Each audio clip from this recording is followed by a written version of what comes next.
Here we have a dissected sheep brain.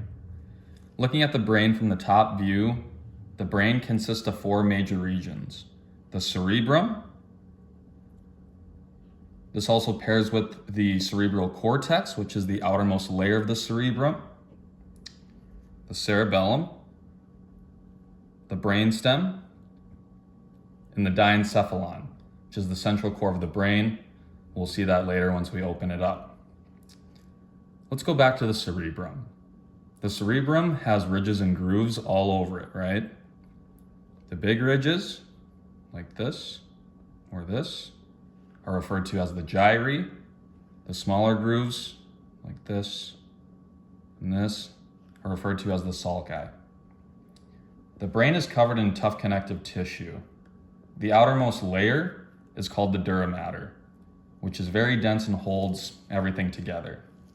The middle layer is the arachnoid matter. However, we cannot see these on this brain. The innermost matter is the pia mater. So the pia mater is the route in which blood travels to supply the brain with oxygen and nutrients. And the brain is separated into a left and right hemisphere. It's separated by the medial longitudinal fissure, which is right here. The brain also has four lobes. The first lobe is going to be our frontal lobe. This controls motor functions. The parietal lobe.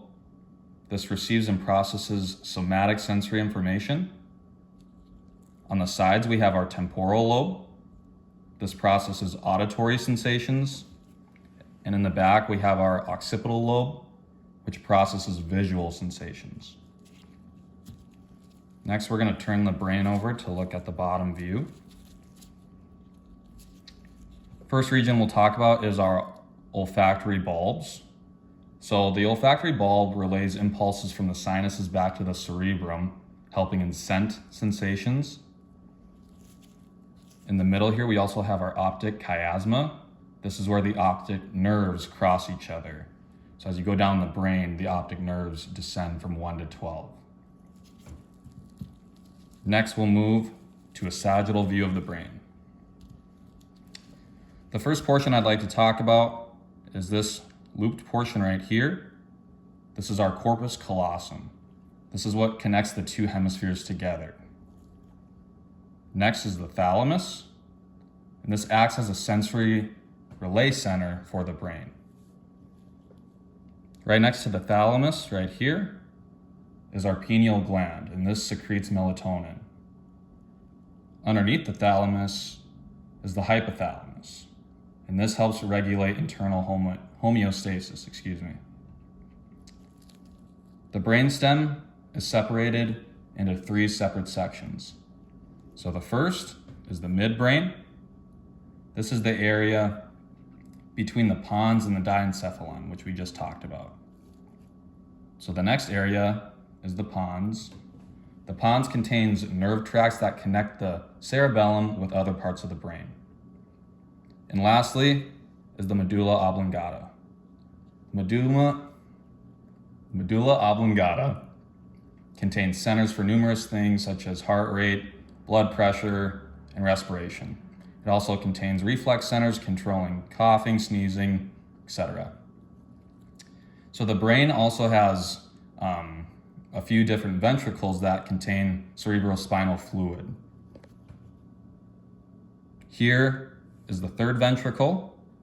If we follow this down, we fall into the cerebral aqueduct, and that connects the third ventricle to the fourth ventricle. In the roofs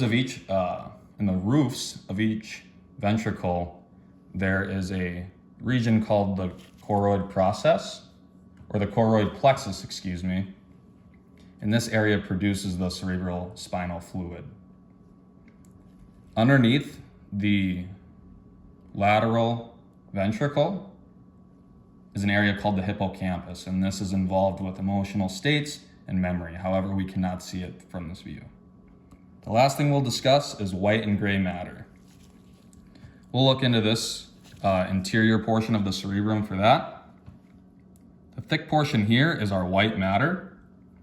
The white matter contains bundles of myelinated axons.